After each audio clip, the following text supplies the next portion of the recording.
오늘 저희들에게 주시는 하나님의 말씀을 봉독하겠습니다. 마태복음 13장 44절. 천국은 마치 밭에 감추인 보화와 같으니 사람이 이를 발견한 후 숨겨두고 기뻐하여 돌아가서 자기의 소유를 다 팔아 그 밭을 사느니라.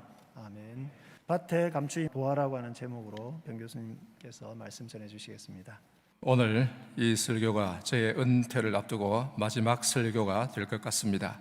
미래는 알 수 없고 하나님의 역사도 알 수 없기 때문에 마지막이란 말은 하지 않는 것이 좋지만은 하나님이 원하시면, 하나님이 뜻하시면 데오 볼렌테, 은퇴를 앞두고서는 마지막 설교가 되겠습니다. 지난 30년 동안 하나님이 부족한 저를 사랑하셔서 모교인 고려신학대학원에서 가르치게 하시고 또 말씀을 전하게 하시고 일하게 하신 것을 생각하면 감사하고 또 떠난다고 생각하니 아쉬운 점도 많습니다. 그러나 우리 하나님은 은혜가 풍성하신 하나님이시고 선하신 분이시고 우리에게 소망을 주시는 분이시기 때문에 감사함으로 기쁨으로 맞이하고 또 미래를 희망차게 맞이하려고 합니다. 오늘 읽은 본문에 보면은 밭에 감추인 보화를 발견한 한 사람의 이야기가 있습니다.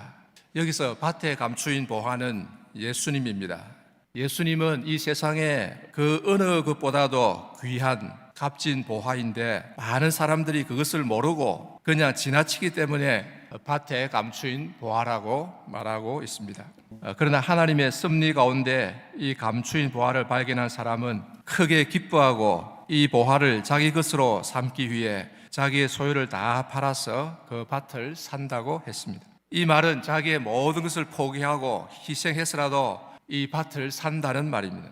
왜냐하면 이 밭에는 보화가 감추어져 있기 때문입니다. 즉 예수님이 계시기 때문입니다. 예수님은 내가 가진 소유보다 1000배, 만배, 아니 1억배, 1조배, 아니 값으로 따질 수 없는 귀한 보물이기 때문에 자기의 소유를 팔 때에 조금도 아까워하지 않고 기쁨으로 그것을 팔고 그리고 그 밭을 사고는 굉장히 기뻐하고 즐거워합니다. 왜냐하면 그 사람은 엄청난 이득을 보았기 때문입니다.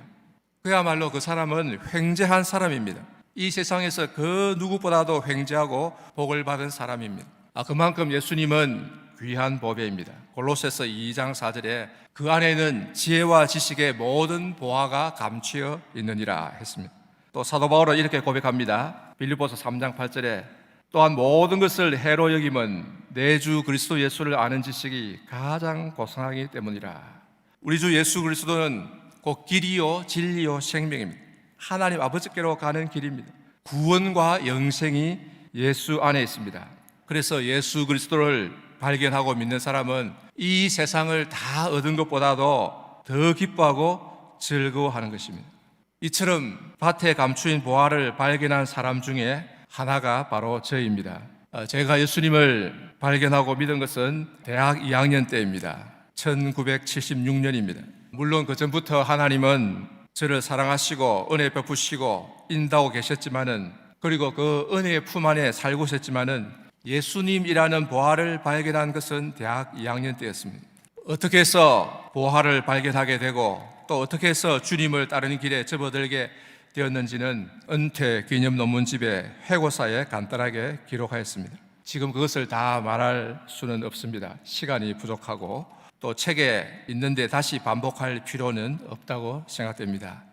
그러나 이 시간에 육성으로 조금 이야기하고 또 글에 없는 내용 중에 도움이 될 만한 것은 조금 말하는 것도 좋겠다고 생각이 됩니다. 저는 1957년 1월에 부산의 적기에서 태어났습니다. 원래 고향은 밀양이고 보는 초계입니다. 합천 초계이고 고려 성종 때 문화시중을 지낸 변정실의 26대 손입니다. 그때 제 아버지께서 부산 적기에서 무슨 보급창 부대의 하사로 근무를 하셨는데 미국에서 보급 물자가 오면은 그것을 아마 기록하는 일을 하신 것 같습니다. 아버지께서 제대 후에 부산 전포동에서 잠깐 무슨 일을 하시다가 잘 안 되어서 밀양의 산골 할머니 댁으로 이사를 오시게 되었습니다. 그때부터 저는 할머니 댁에서 소를 먹이면서 자랐습니다. 아주 4살 때부터 소를 먹였습니다. 부모님은 곧 경북 경산군 자인면으로 가셔서 5일장을 따라다니면서 옷가게를 하셨습니다. 저는 할머니 댁에서 어린 시절 2, 3년을 보내고 나서는 이제 경산 자인으로 가서 자인 국민학교에 입학을 했습니다. 그때가 1963년이었습니다. 거기에 숲이 있었는데 학교 갔다 오고 나면은 숲에서 아이들과 신나게 놀았습니다. 신나게 놀았던 기억이 있습니다. 그러다가 초등학교 4학년 2학기 때에 큰 일이 발생했습니다. 아버지는 옷가게를 하시면서 개를 들어서 돈을 넣고 필요하면 돈을 다 쓰고 옛날에는 거의 다 그렇게 했습니다. 그런데 어느 날 개주가 돈을 들고 달아나 버렸습니다. 장사하던 여러분들이 한순간에 다 망하게 되었습니다. 빚쟁이가 우리 집에 그 단칸방 월세집에 찾아와서 아버지 시계도 풀어갔습니다. 할 수 없이 빈 털터리로 청도의 외갓집에 와서 잠시 지내다가 밀양의 할머니 댁에 와서 지내게 되었습니다. 그래서 저는 4학년 2학기 때 산내 국민학교에 전학하게 되었습니다. 매일 3, 40분씩 걸어서 다녔습니다. 갈 때 3, 40분, 올 때 3, 40분. 아주 시골 산골에서 이제 학교를 다녔습니다. 부모님은 밀양읍에 나와서 다시 자리를 잡으셔서 옷가게를 하셨습니다. 저는 할머니 댁에서 1년 있다가 5학년 2학기 때 밀양읍으로 가서 밀양국민학교로 전학을 하게 되었습니다. 자, 이때 삼문동에 있었는데 성탄절에 아이들이 우르르 몰려와서는 우리 교회로 가자 해서 같이 교회에 따라갔습니다. 아주 재밌는 행사도 하고 과자도 얻어먹고 했습니다. 나중에 알고 보니까 그 교회가 삼문교회였습니다. 김만우 목사님의 아버지 김희호 목사님께서 시무하셨던 교회였습니다. 6학년이 되자 그때부터 열심히 공부를 하게 되었습니다. 공부를 하지 않을 수 없었던 것은 매일 시험을 치는데 대개 33문제 나왔는데 한 문제 틀릴 때마다 엎드려 버텨서 빠따 한 대씩 때렸어요. 그러면 97점도 한대. 그래서 안 받기 위해서 열심히 하고, 그래서 저는 몽둥이가 공부에 효과 있다는 것을 믿는 사람 중에 하나입니다. 제가 그 경험자입니다. 그래서 부산의 개성중학교에 입학해서 졸업하고, 부산고등학교에 입학해서 졸업하고, 이 이야기는 생략하도록 하겠습니다. 해고사에 조금 썼습니다. 고등학교에 입학해서는 중학교 때 또 워낙 열심히 했기 때문에 좀 이제 낭만을 찾아서 포크송도 듣고 팝송도 많이 들었습니다. 제가 처음에 좋아했던 그 가수는 캐롤 킹, 그 다음에 카핀터스, 이런 사람들. 미국 영화도 감명 깊게 보았습니다. 그때는 참 좋은 영화도 많이 나와서 초원의 빛, 이것도 감명 깊게 보았고, 에덴의 동쪽은 이상하게 끌려서 같은 영화를 6번이나 보았습니다. 그런데 중요한 것은 중고등학교 시절이 되니 뭔가 잃어버린 듯한 느낌이 들었습니다. 어릴 적 밀양 할머니 댁에 있을 때 소 먹이며 지내던 시절, 아름다운 자연 환경 가운데 지내던 시절이 그리웠습니다. 그리고 집 둘레에는 감이 있고 산에 가면 산딸기가 있고 산머루, 참꽃 따먹던 시절, 낮에는 맑은 시내에 가서 아이들과 함께 멱을 감고 실컷 놀다가 산에 올라가서 아이들과 또 바위 틈에서 놀다가 소나기가 내리면은 저 앞에 산에 아름다운 무지개가 걸쳐 있고 어떤 때는 쌍무지개가 걸쳐 있습니다. 이런 것들을 보면서 뭔가 아름답고 신기하고 은혜로운 손길이 있다는 것을 느끼면서 자랐습니다. 그래서 저에게 자연이란 참 고맙다, 참 고맙다, 그리고 은혜롭다, 이런 생각을 가지고 늘 참 어머니처럼 포근하게 생각했습니다. 방학 때가 되면은 늘 할머니 댁에 가서 소 먹이며 지내고, 또 거기에 밀양에서 청도로 넘어가는 인제라는 그 고개가 있는데 산고개를 넘어 청도의 외할머니 댁에 가서 한 주간 놀다 오고 그랬습니다. 참으로 즐겁고 아름답고 은혜로운 시절을 보냈는데, 중학생이 되면서 부산에 오니까 뭔가 잃어버린 듯한 느낌이었습니다. 아이들이 구슬치기 하고 놀고 그러더라고요. 신라원의 느낌이었습니다. 고등학교 시절에는 미국 영화를 보면서 뭔가 아름다운 것을 동경하기도 하고, 또 서양의 문학 작품들을 읽기도 하고, 또 영어 잡지, 영어 소설을 사서 읽기도 하고, 참 1학년 때는 폭풍 언덕, 워더링 하이츠라는 그 소설을 원서를 사가지고 그 밤새워 읽었던 기억이 있습니다. 그때 그 문장이 지금도 춤추는 것 같습니다. 자, 그러다가 고등학교 2학년 여름 방학 때부터 마음을 잡고 열심히 공부를 했는데, 3학년 말에 대입 원서 쓸 때 학생들이 쭉 교무실에 불려가가지고 이제 선생님한테 야단 맞기도 하고 고성이 오가기도 합니다. 제 앞에 학생도 아주 야단 맞았는데, 제 차례가 돼서 가니까 담임 선생님이 야, 니는 네 마음대로 써라, 이러시더라고요. 그래서 제가 이제 서울대학교 사회계열에 입학하게 되었습니다.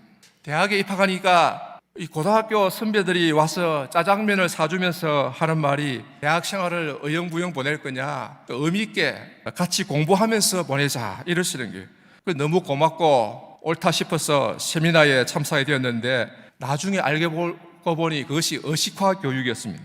그러나 제가 속한 단체는 뭐 그렇게 심한 그룹은 아니었고 그냥 공부하는 그룹 정도였습니다. 그런데 그들과 어울리다 보니까 사회에 대한 불평, 불만이 쌓여가고 날카로워졌습니다. 비판적으로 되어가고 은사가 거칠어졌습니다. 그러나 인생의 의미는 찾지 못하고 방황하게 되었습니다.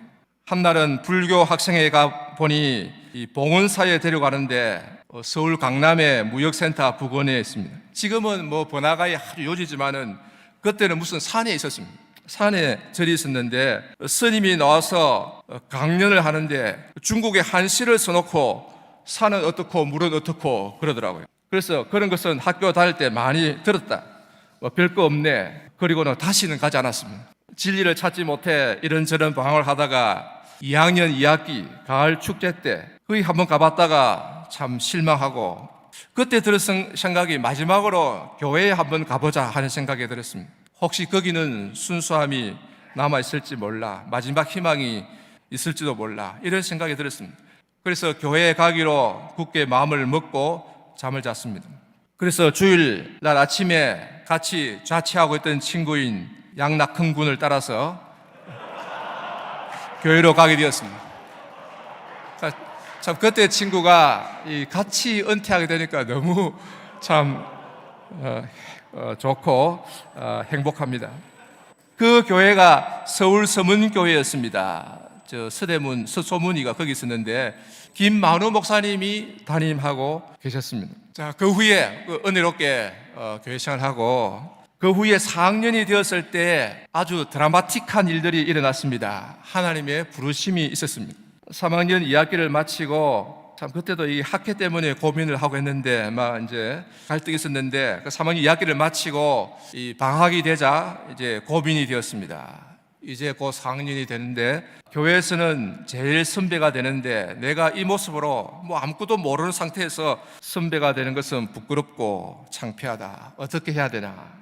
그래서 성경을 한번 읽어보자 이런 생각을 했습니다. 내가 성경도 모르고 교회에서 또 4학년 선배 되면 뭐 조장이라고 시킬 건데 되겠나? 그래서 방학 동안에 하숙방에서 성경을 이제 읽기 시작했습니다. 하루에 서너 시간씩 그렇게 읽었습니다. 처음에 구약 성경을 읽었는데 엄청난 하나님의 임재를 느꼈습니다. 한 서너 시간씩 읽으니까 하나님이 지금 내 앞에서 말씀하신 것 같았습니다. 엄청난 임재감, 하나님이 살아서 지금 내한테 말씀하신 위엄, 그 놀라움을 느꼈습니다. 그리고 신약 성경을 읽는데 사도 바울의 말씀이 얼마나 마음 깊이 들어오는지, 사도 요한의 말씀들도 굉장히 감명적이었습니다. 4학년이 되었는데 1학기 때 수업은 또 오후에 있었습니다. 그 오전에 하숙집에서 내내 성경을 읽다가 오후에 학교에 가니 은혜가 충만했습니다. 벤치에 앉아있다가 지나가는 친구들이, 아는 친구들 보이면은 야 이리 와봐라, 불러서 여기 재밌는 말씀이 있다 하면서 저 잠언의 말씀도 읽어주고 뭐 그렇게 한 구절씩 이렇게 읽게 하고 들려주고는 보냈습니다. 그때 사도 요한의 말씀도 참 감명 깊었는데 이 세상이나 세상에 있는 것들을 사랑하지 말라. 이는 세상에 있는 모든 것이 육신의 정욕과 안목의 정욕과 이생의 자랑이니 다 아버지께로부터 온 것이 아니요 세상으로부터 온 것이라. 뭐 이런 게 주석이 필요 없습니다. 그대로 그냥 이 와닿는데, 말씀이 그냥 꽉 하고 와닿는데 너무나 은혜로웠습니다. 자, 그러다가 여름 방학이 되었는데 깊은 고민에 빠지게 되었습니다. 졸업하면은 내가 무엇을 해야 하나? 진로가 결정되지 않았고 도무지 감을 잡을 수가 없었습니다. 아버지는 전부터 제가 사법고시를 해서 검판사 하기를 원하셨습니다. 초등학교 때부터 검판사. 옛날에는 되게 그것이 그냥 어른들 인사였습니다. 늘 검판사해라.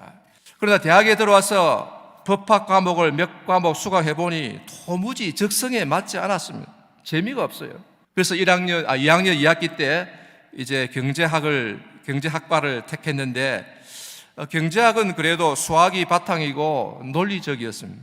그 경제학과를 이제 가겠다 하니까 아버지는 야단이 이제 났지요.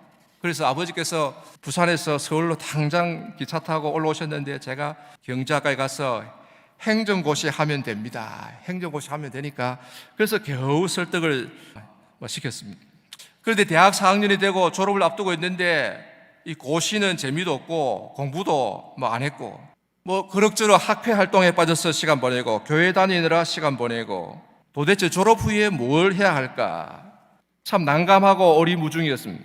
그때 마침 대학원 진학 붐이 일어나기는 했지만은 그것은 좀 부유한 집안 아이들 이야기고 나는 그럴 형편도 안 되고 그때 마침 중동 진출 붐이 일어나서 대졸자들을 엄청 스카웃할 때였습니다. 그때 대졸 초임도 엄청 상승했습니다.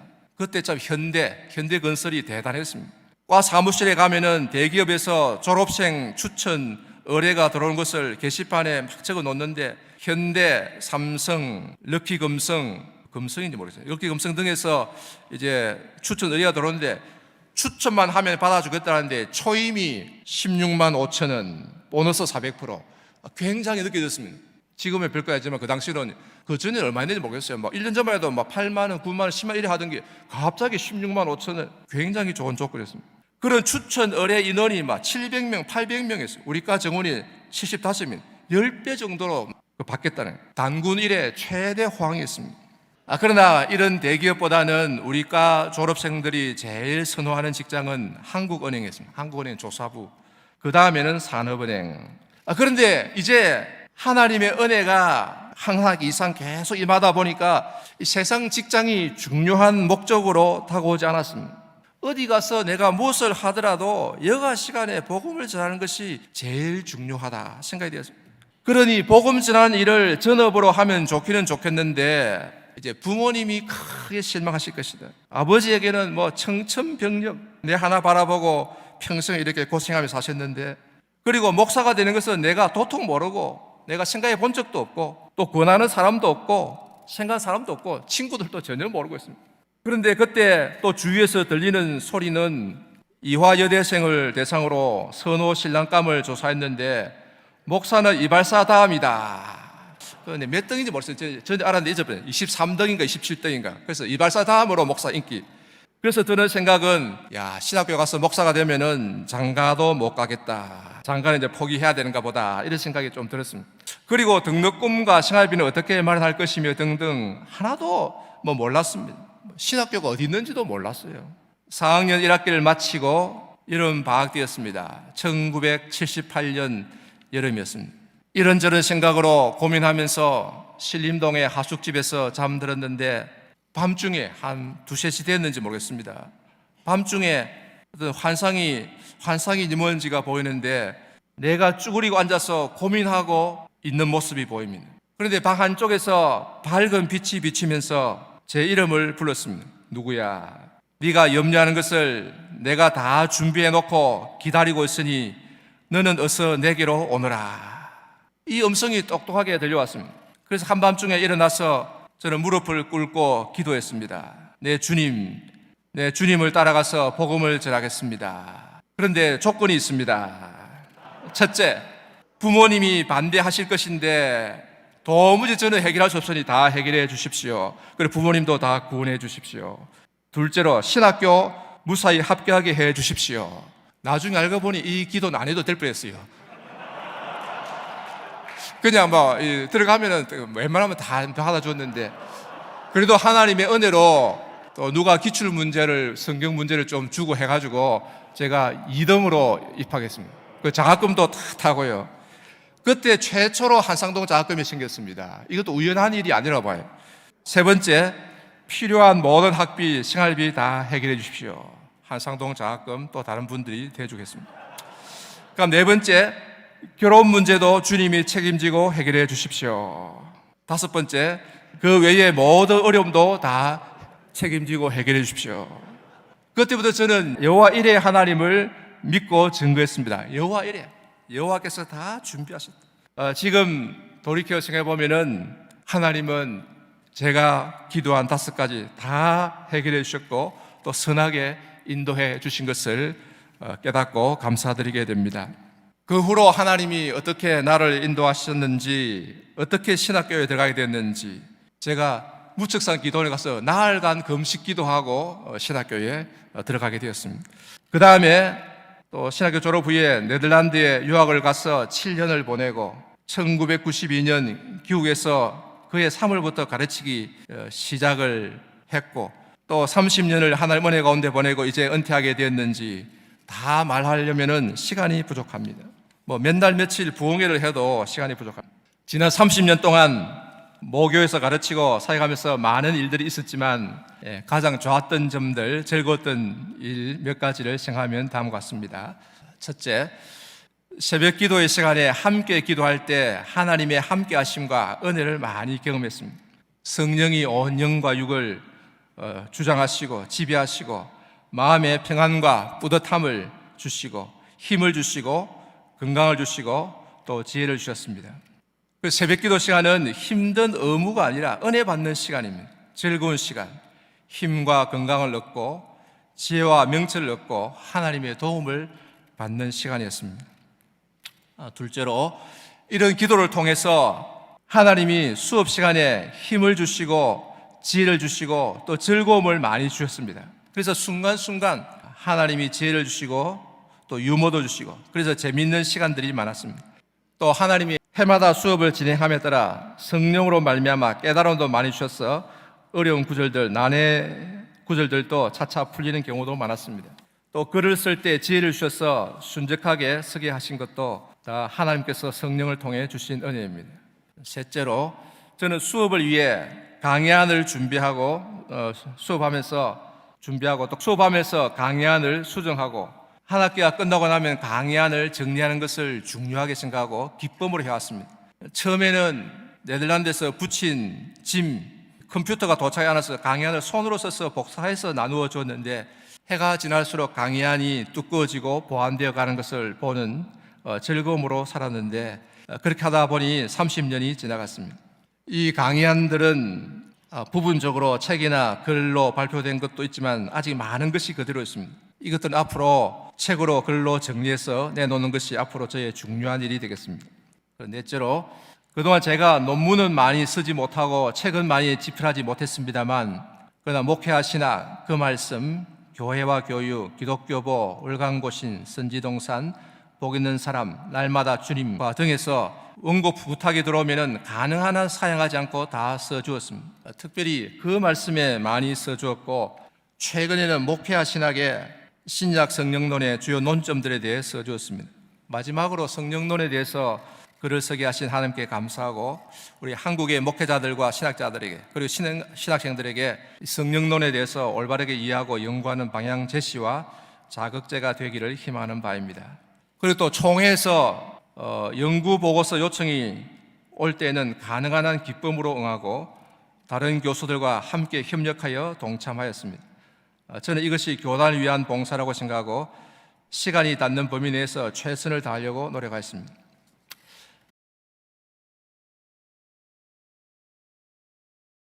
마지막으로 앞으로의 계획에 대해 간단히 말씀드리겠습니다. 저는 은퇴하면은 대구광역시 달성군 구지면으로 이사합니다. 이미 집을 구해놓았고 조금씩 짐을 옮기고 있는 중입니다. 이 구지는 어디 있는가 하면 대구시 달성군 서쪽 끄트머리에 있는데 낙동강이 흐르고 있고 창녕이 이어져 있고 맞은편 강 너머에 고령이 보입니다. 이 현풍 IC를 나오면 5분 거리에 있습니다. 구지는 지혜를 구하다는 뜻인데 현풍, 검은 바람을 지나야 지혜를 구할 수 있습니다. 고난을 통과해서 지혜를 구한다. 저는 그렇게 생각합니다.